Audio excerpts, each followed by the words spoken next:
बिस्मिल्लाहिर्रहमानिर्रहीम। तो आज हमारा टॉपिक ऑफ डिस्कशन है ऑक्सीटोसिन।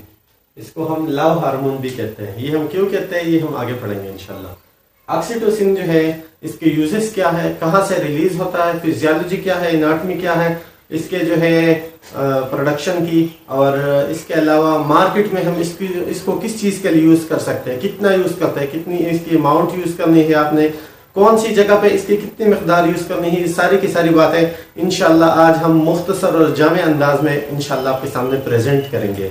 तो सबसे पहले हम ये पढ़ते हैं कि ऑक्सीटोसिन जो है ये प्रोड्यूस कहाँ से होता है। तो ये पहले भी हमने बात की है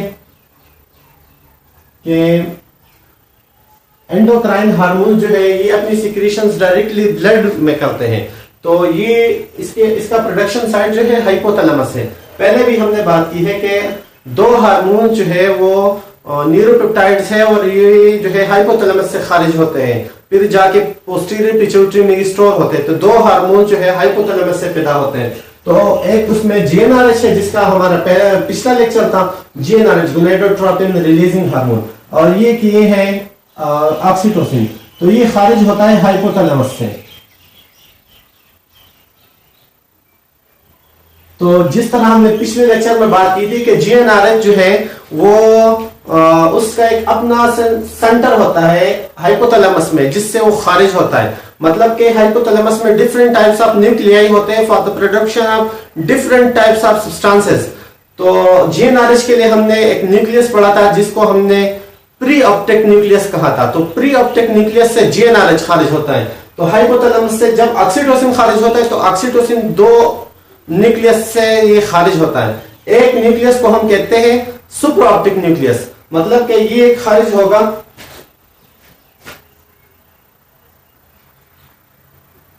सुपर ऑप्टिक न्यूक्लियाई से, और दूसरी इसकी प्रोडक्शन होगी पेरीवेंट्रिकुलर भी कहते हैं। दूसरी इसकी प्रोडक्शन होगी पेरीवेंट्रिकुलर या पेरीवेंट्रिकल न्यूक्लियस। पेरीवेंट्रिकुलर न्यूक्लियस के नाम से हम इसको जो है ज्यादा पहचानते हैं, पेरीवेंट्रिकुलस।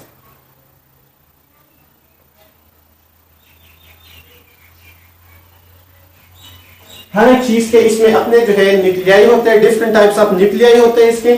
तो ये वहां से प्रोड्यूस होता है। ये न्यूरोपेप्टाइड हार्मोन है और ये जो है हेनरी बॉडीज में स्टोर होता है। मतलब यहां से ये खारिज होके तो ये हेनरी बॉडीज में जाके, हेनरी बॉडीज जो है अलग पाउच टाइप इसके जो है, मतलब एक थैलियां होती है, तो वहां पे जाके ये स्टोर हो जाती है।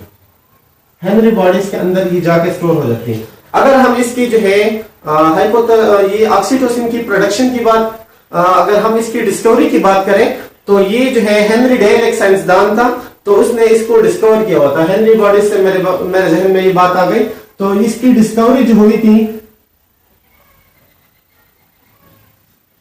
एक साइंटिस्ट था, उसका नाम था हेनरी डेल,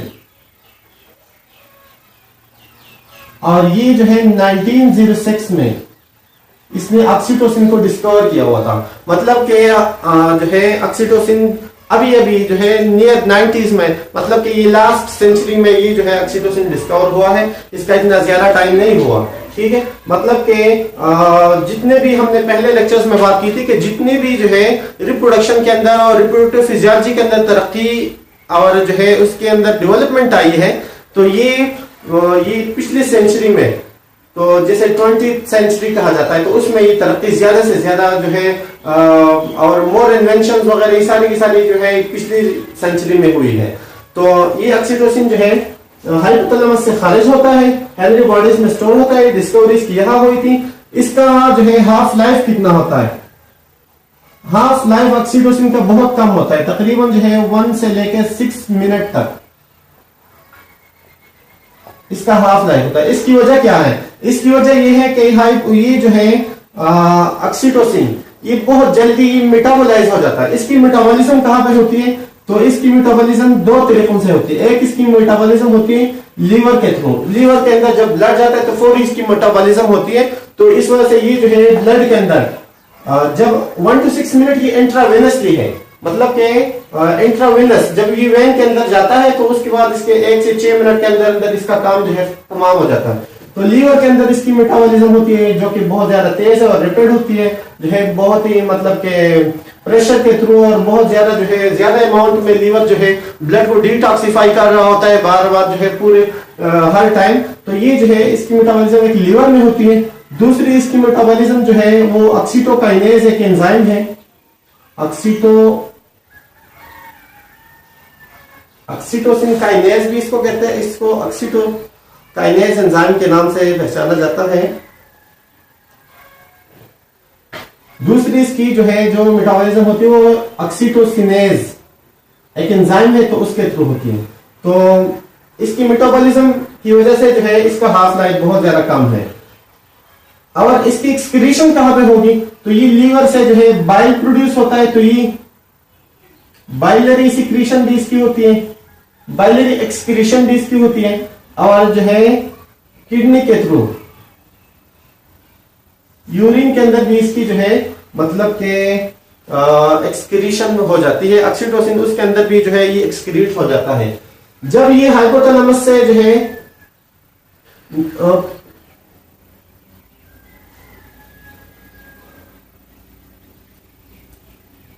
अच्छा एक और बात कि ऑक्सीटोसिन की प्रोडक्शन के लिए विटामिन सी बहुत ज्यादा जरूरी है।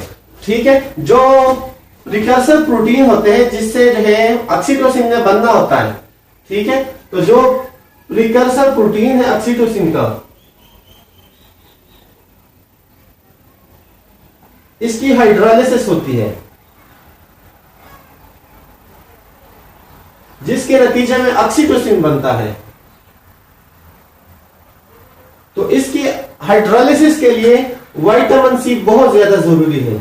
ये एक नई रिसर्च आई है कि vitamin C is very necessary for the starting या for the more production of the oxytocin. Initiate भी करता है, ये ऑक्सीटोसिन की प्रोडक्शन को इनिशिएट भी करता है। इसके साथ साथ ये जो है उसको जो है ज्यादा मिकदार में खारिज करने में मदद भी देता है। तो विटामिन सी जो है ये इस लिहाज से बहुत ज्यादा जरूरी है। इसके अलावा जो है हाइपोथैलेमस के अलावा ऑक्सीटोसिन कभी कभार जो है ये ओवरीज में, कभी कभार टेस्टिस में, लेडिंग सेल्स के थ्रू, लेडिंग सेल्स के अंदर, इस तरह कभी कभार जो है प्लेसेंटा में और मुख्तलिफ जगहों में ऑक्सीटोसिन जो है ये देखा गया है कि वहां पर भी प्रेजेंट है और वहां पर भी कुछ सेल्स जो है इसको प्रोड्यूस कर रहे हैं हाइपोथैलेमस के अलावा। पर ये बात जो है ये अभी तक स्टिल ये बात अननोन है कि वहां पे इनका जो है रीजन ऑफ प्रोडक्शन एंड जो है वहां पर इसका प्रोडक्शन मैकेनिज्म, तो सारी की सारी चीजें जो है वो क्या है, कैसी है, तो वो स्टिल अननोन है। उस पर अभी काम नहीं हुआ, उस पर जो है काम की जरूरत है। तो ये जो है हमने बात की कि प्रोडक्शन यहां से होती है, डिस्कवरी यहां पे हुई थी, हाफ लाइफ इसकी जो है 1 से 6 मिनट तक है। लीवर और ऑक्सीटोसिनेज जो है ये इसको मेटाबोलाइज करते हैं, बाइलरी और किडनी इसके एक्सक्रीशन होती है। अभी जो हमारा मेन टॉपिक है इसकी तरफ हम आएंगे कि ऑक्सीटोसिन के यूजेस क्या है। तो इसके यूजेस को हम 2 कैटेगरीज में डिवाइड करते हैं। एक कैटेगरी हम कहेंगे कि ये नेचुरल यूजेस है। नेचुरल यूजेस हम उसको कहेंगे कि जो कुदरती तौर पर पैदा होता है, मतलब कुदरती तौर पर अल्लाह ताला ने इसको जो है ना पैदा किया हुआ है बॉडी के अंदर, नॉर्मल प्रोडक्शन जो होती है। एक को हम कहते हैं कि आर्टिफिशियल या मैन मेड यूज, सही है। तो जो है आर्टिफिशियल यूजेस हम उसको कहते हैं।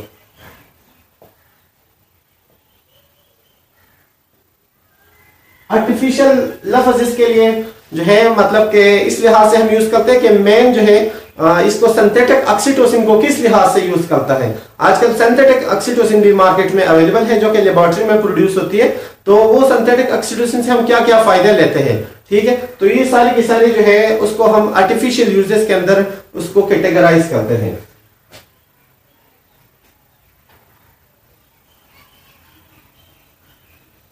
तो नेचुरली जो है हम ऑक्सीटोसिन को मायोमेट्रियल कंट्रैक्शन के लिए यूज करते हैं। मायोमेट्रियल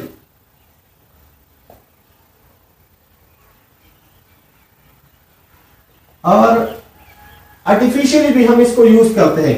मायोमेट्रियल कंट्रैक्शंस का मतलब क्या है कि जब जो है डिलीवरी हो रही हो, लेबर का प्रोसेस हो, ठीक है, बच्चा जो है वो डिलीवर हो रहा हो, तो उस टाइम जो है यूट्राइन कंट्रैक्शन बहुत ज्यादा जरूरी है, ताकि क्या हो जाए, ताकि बच्चा जो है आराम से डिलीवर हो जाए।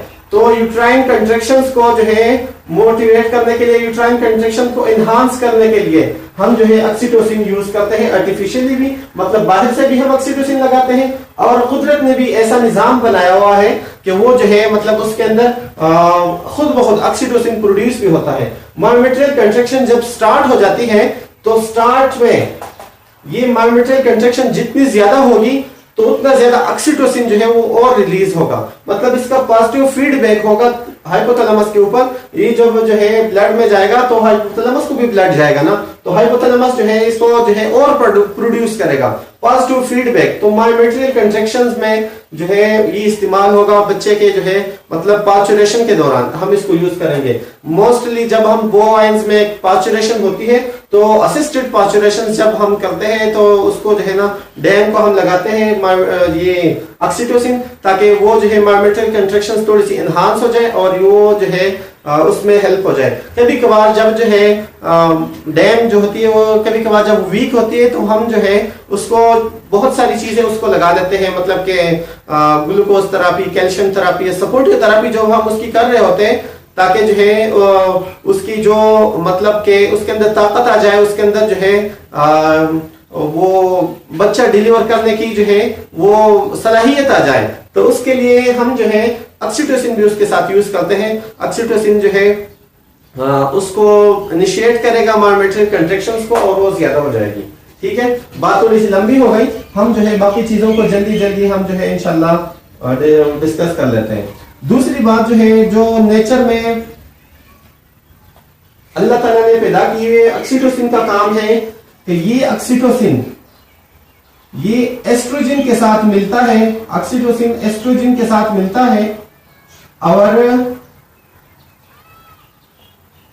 ये पीजीएफ2 अल्फा प्रोडक्शन करता है, पीजीएफ2 अल्फा इसकी प्रोडक्शन करता है। E2 के साथ ऑक्सीटोसिन जो है इनके साथ मिलकर पीजीएफ2 अल्फा प्रोडक्शन करता है, मतलब कि इसकी प्रोड्यूस करने में इसका बहुत ज्यादा अहम रोल है। तीसरा जो है मिल्क लिट डाउन में,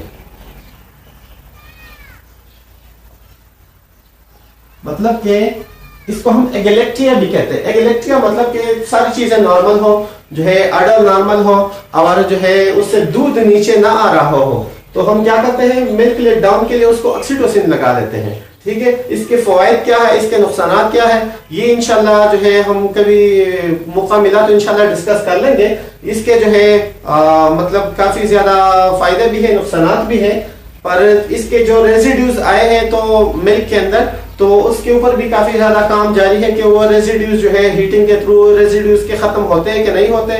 तो मार्केट में और जो है आजकल सोशल मीडिया पे भी इसका बहुत बड़ा चर्चा है कि ऑक्सीटोसिन यूज करना चाहिए, यूज नहीं करना चाहिए।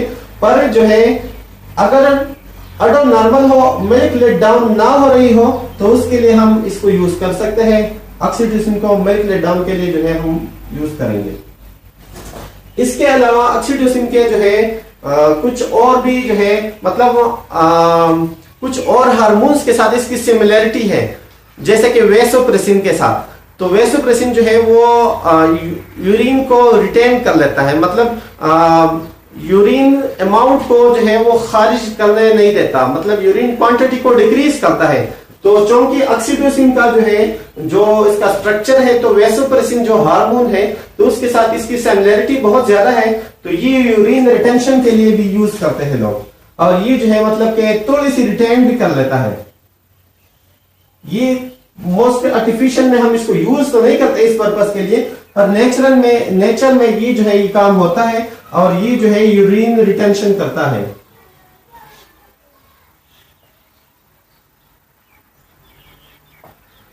इसकी वजह क्या, वेसोप्रेसिन जो हार्मोन है तो उसके साथ इसकी सिमिलरिटी है, तो उसके साथ तो उस वजह से जो है हम उस वजह से ये हो जाता है। अच्छा, एक और बात कि मैटरनल बिहेवियर्स,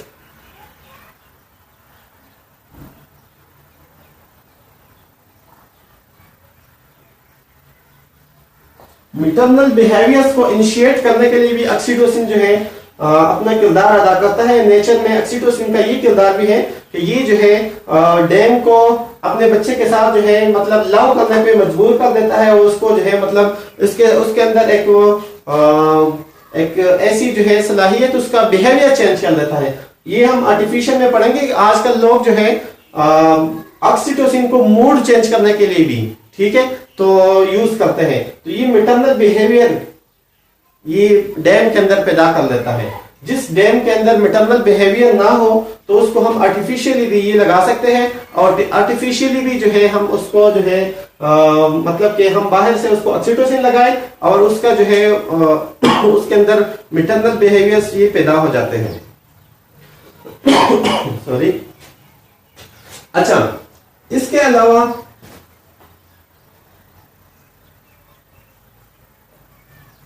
सोशल इंटरेक्शंस वगैरह,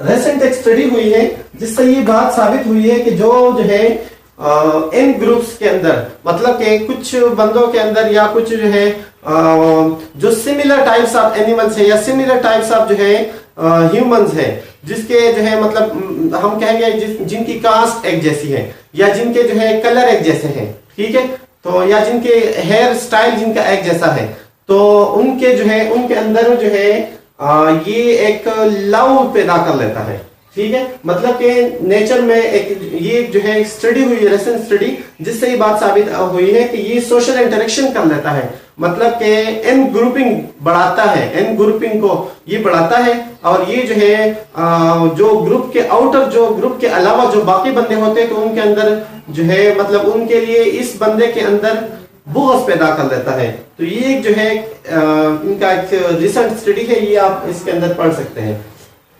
तो जो इनके मेजर यूजेस हैं वो है मिल्क लेट डाउन और यूट्राइन कंट्रैक्शन। तो यूट्राइन कंट्रैक्शन जो है इसके लिहाज से और मिल्क लेट डाउन के लिहाज से पूरी दुनिया में इंटरनेशनली जो है ऑक्सीटोसिन को यूज किया जाता है, और इसको जो है मतलब के बहुत वसी पैमाने पे यूज किया जाता है, ठीक है। अच्छा, अब हम जो है आर्टिफिशियल यूजेस, हम जो है बाहर से ऑक्सीटोसिन जब किसी एनिमल को लगाते हैं तो किस वजह से लगाएंगे। तो सबसे पहली बात जो हमने की तो वो ये मायोमेट्रियल कंट्रैक्शंस वगैरह, जिसको हम कहेंगे मायोमेट्रियल कंट्रैक्शंस,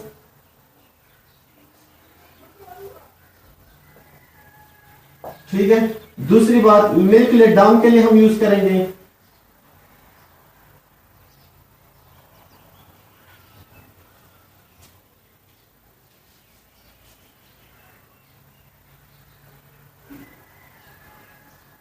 अब इसके अलावा हम ऑक्सीटोसिन को किस काम के लिए यूज करेंगे, तो जब जो है गाय ने पार्चुरेट किया, ठीक है, और पार्चुरेशन जो है डिस्ट्रोकिया हुई है, मतलब कि नॉर्मल पार्चुरेशन नहीं है, असिस्टेड हुई है, ठीक है। नॉर्मल बर्थ को यूटोकिया कहते हैं। डिस्ट्रोकिया मतलब कि डिफिकल्टी जो है उसको पेश आई है पार्चुरेशन के दौरान, ठीक है। तो डिस्ट्रोकिया के बाद हम इसको लगा लेते हैं, ठीक है। इसके लगाने की वजह क्या होगी, मतलब कि पोस्टमार्टम एनिमल को, ठीक है,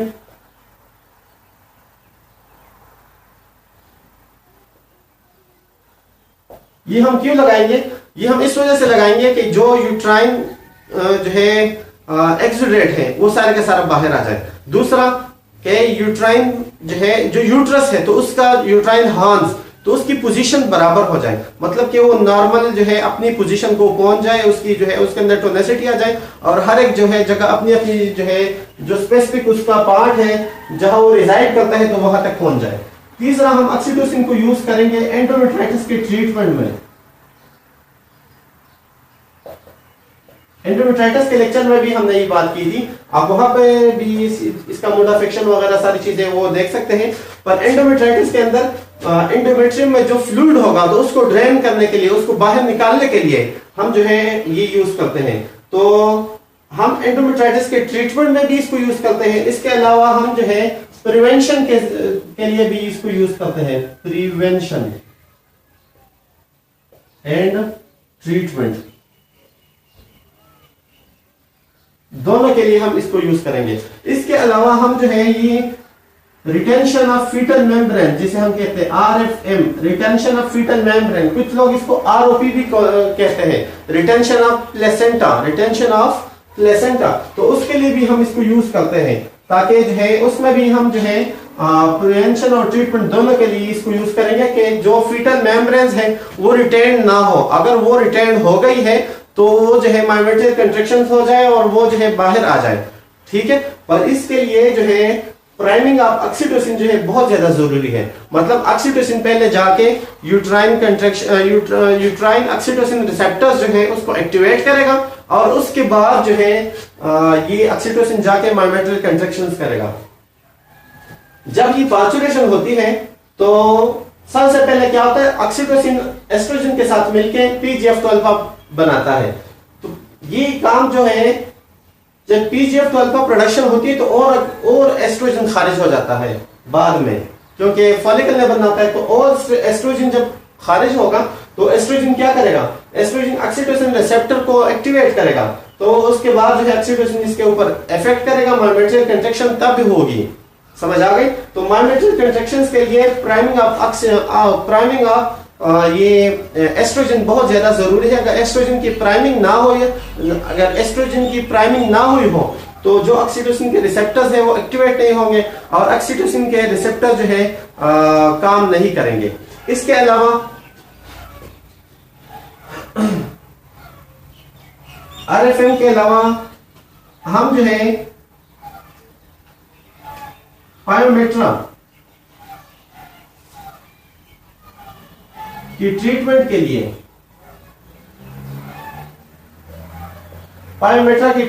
भी इसको यूज करते हैं। मिसाल के तौर पर जो है यूट्रस के अंदर काफी सारा पस भरा हुआ है, तो आप क्या लगाएंगे, आप PGF-2 लगाएंगे ताकि जाके CL रिग्रेस हो जाए। CL रिग्रेस होने के बाद क्या होगा, CL रिग्रेस होने के बाद जो है हम उसको लगाएंगे ऑक्सीटोसिन, ठीक है। तो यूट्राइन कंट्रैक्शंस होगी, जो जितना भी फ्लूइड होगा, मतलब फ्लूइड ड्रेनेज के लिए हम इसको यूज करेंगे। जितना भी फ्लूइड इसके अंदर होगा, यूट्राइन जितनी भी डिजीजेस हैं तो जिनके अंदर जो है फ्लूइड इकट्ठा हो जाता है, तो फ्लूइड इकट्ठा जो हो जाता है तो उसको ड्रेन करने के लिए, उसको बाहर निकालने के लिए हम ऑक्सीटोसिन ये लगाएंगे। और ये जो है उसके लगाने के बाद उसका बहुत अच्छा इफेक्ट है, मतलब ये फ्लूइड को बाहर खारिज करवाता है और ये जो है यूट्रस को साफ करवा लेता है, ठीक है। जब यूट्राइन जो है एनवायरनमेंट वो साफ हो जाएगी तो खुद ब खुद बॉडी उसको जो है डिजीज को मतलब कि क्या करेगी, रिजॉल्व करेगी, खत्म कर देगी, ठीक है। पर उसके लिए जरूरी है कि आप क्या करें, आप जो है ये जो एक्सुडेट है उसके अंदर वो खत्म कर ले। ये एंडोमेट्राइटिस के ट्रीटमेंट में भी हमारा एक जो है एक पेपर पब्लिश हुआ है, जिसमें जो है ना हमने ऑक्सीटोसिन को एंटीबायोटिक्स के साथ यूज किया हुआ है। तो ऑक्सीटोसिन को जब हम एंटीबायोटिक्स के साथ यूज करते हैं इंट्रायूट्राइन, तो ये इसका बहुत अच्छा इफेक्ट है। जो रिपीट ब्रीडर्स हैं तो उनके अंदर एक और बात जो मेरे जहन में आ गई, तो रिपीट ब्रीडर के अंदर जो है हम इसको यूज करते हैं। रिपीट ब्रीडर्स में हम इसको क्यों यूज करेंगे, कभी कभार क्या होता है, कभी कभार जब हम गाय हीट में आ गई होती है, जब हम उसको पल्पेट कर लेते हैं तो क्या होता है, उसके अंदर यूट्रस के अंदर टोनिसिटी बहुत कम होती है। और जो है गाय जो है, इसका एक और साइन मैं बता दूं कि इसके अंदर ऑक्सीटोसिन डिफिशिएंसी होती है, ठीक है। तो ऑक्सीटोसिन डिफिशिएंसी का एक और साइन भी ये होता है कि गाय बार बार यूरिनेट कर रही होती है। तो जब जो गाय आप जब पररेक्टली पल्पेट करते हो और वो ज्यादा से ज्यादा यूरिनेट करे, पररेक्टली पल्पेट करने से जो गाय ज्यादा से ज्यादा यूरिनेट करती है तो उसके अंदर ऑक्सीटोसिन डिफिशिएंसी होती है। तो अगर आप जो है उसको ए करते हो तो ए के साथ साथ आपको थोड़ी अमाउंट में जो है ऑक्सीटोसिन भी लगाना चाहिए, ठीक है, इंट्रामस्कुलरली, ताकि यूट्राइन कंट्रैक्शंस हो जाए, ठीक है। और इससे सीमेन डिस्ट्रीब्यूशन भी अच्छी होगी और जो है ये फर्टिलिटी के चांसेस, फर्टिलाइजेशन के चांसेस बढ़ जाएंगे। तो रिपीट ब्रीडर्स में भी इसको यूज किया जाता है। ये प्रदीप कुमार जो इंडियन बुक है तो उसने भी ये लिखा हुआ है कि इट इज वेरी हेल्पफुल कि हम जो है रिपीट ब्रीडर्स में ऑक्सीटोसिन जो है एआई के साथ ही लगाए, मतलब हमने एआई की उसके साथ साथ हमने ये भी लगाया, तो इसका जो है बड़ा ज्यादा फायदा होता है। एंडोमेट्राइटिस की ट्रीटमेंट की हम बात कर रहे थे, तो हमने ये चेक किया उस स्टडी के अंदर कि अगर हम जो है एंडोमेट्राइटिस के अंदर फर्स्ट डिग्री या सेकंड डिग्री एंडोमेट्राइटिस हुई है, तो उसके अंदर अगर हम जो है ऑक्सीटोसिन के साथ हम एंटीबायोटिक्स यूज करें तो उसका कैसा रिजल्ट आता है। तो हमने जब चेक किया तो तकरीबन जो है 75% उसका बहुत अच्छा रिजल्ट आया। मतलब वो गाय जो है वो जो पहले जो है जिनके अंदर जो है मतलब बच्चा डेवलप नहीं हो रहा था, प्रेग्नेंट नहीं हो रही थी, तो वो जो है बहुत अच्छी तरह जो है 75% उनका प्रेगनेंसी रेशो था कि वो जो है मतलब के बाकियों की निस्बत। तो हमने जब उसके अंदर ऑक्सीटोसिन और ये एंटीबायोटिक्स लगाए थे तो इनका बहुत अच्छा इफेक्ट होता है, इनका बहुत अच्छा जो है रिजल्ट होता है हमारे पास। कभी कभार जो है हम सी सेक्शन कर लेते हैं, तो सी सेक्शन के बाद भी हम उसको लगा लेते हैं ऑक्सीटोसिन। उसके क्या जो है फायदे क्या होते हैं, ताकि जो है वो यूट्राइन जो है हार्स अपनी जगह तक पहुंच जाए, पोजीशन उसकी ठीक हो जाए। तो जितनी भी यूट्राइन डिजीजेस है उसमें हम उसको यूज करते हैं। इस सारी चीजों का खुलासा दो बातों में हम करेंगे। मिल्क लेट डाउन करता है, मायोमेट्रिक कंट्रैक्शंस करता है। तो मिल्क लेट डाउन के लिए जो है हम इसको लगाते हैं थोड़ी अमाउंट में, और मायोमेट्रिक कंट्रैक्शंस के लिए हम इसको लगाते हैं ज्यादा अमाउंट में। जो मार्केट में अवेलेबल है तो ऑक्सीटोसिन तो 1 ml के अंदर इनकी कंसंट्रेशन इस तरह होती है, 1 ml के अंदर 10 इंटरनेशनल यूनिट्स ऑक्सीटोसिन के होते हैं। तो मोस्टली जो हम जो है मिल्क लेट डाउन के लिए 2 ml यूज करते हैं, मतलब 20 इंटरनेशनल यूनिट्स। इसके साथ साथ जो है ना मायोमेट्रिक कंट्रैक्शंस है, तो उसके लिए हम तकरीबन जो है 150 इंटरनेशनल यूनिट्स या कभी कभार 200 इंटरनेशनल यूनिट्स हम उसको यूज करते हैं। मतलब उस लिहाज से हम उसको यूज करते हैं। 10 ml हो गया, ठीक है। या कभी कभार हम 5 ml से हमारा गुजारा हो जाता है, तो हम 50 इंटरनेशनल यूनिट्स ही हो गए, तो हम इतना यूज करते हैं। ये 200 इंटरनेशनल यूनिट्स बहुत ज्यादा है, बहुत ज्यादा है। 5 ml से हमारा काम चल जाता है मोस्ट ऑफ द टाइम, और कभी कभार जो है हमें ये लगाना पड़ता है जो है अगर जरूरत पड़ जाए तो मायोमेट्रिक कंट्रैक्शंस के लिए हम कम अमाउंट में और ज्यादा अमाउंट में, और मिल्क लेट डाउन के लिए हम इसको कम अमाउंट में यूज करते हैं। इसके अलावा एक आखिरी जो मैं इसका जो है यूज बता दूं आपको, तो ये है कि ये सेक्सुअल एरोजल करता है।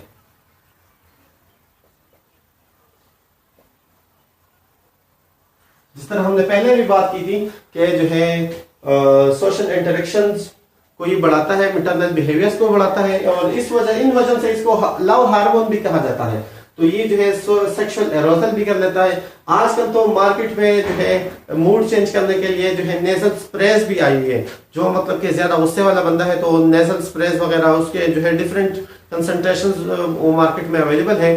तो वो डिफरेंट यूजेस उसके हैं, अपने उस बात में हम नहीं जाते, पर वेटरनरी के लिहाज से जो है इन चीजों का जो है इन चीजों के ऊपर ऑक्सीटोसिन का बहुत अच्छा इफेक्ट है, और ये जो है हम इन चीजों में यूज करते हैं। मार्केट में नेजल स्प्रे मिलती है ऑक्सीटोसिन के लिए, ऑक्सीटोसिन का नेजल स्प्रे मिलता है, उसको भी लोग यूज करते हैं। वो अगर आपका शौक हो तो आप जो है वो नेट पे पढ़ सकते हैं, उसके काफी ज्यादा जो है इस्तेमालात हैं। आजकल जो है हम जो है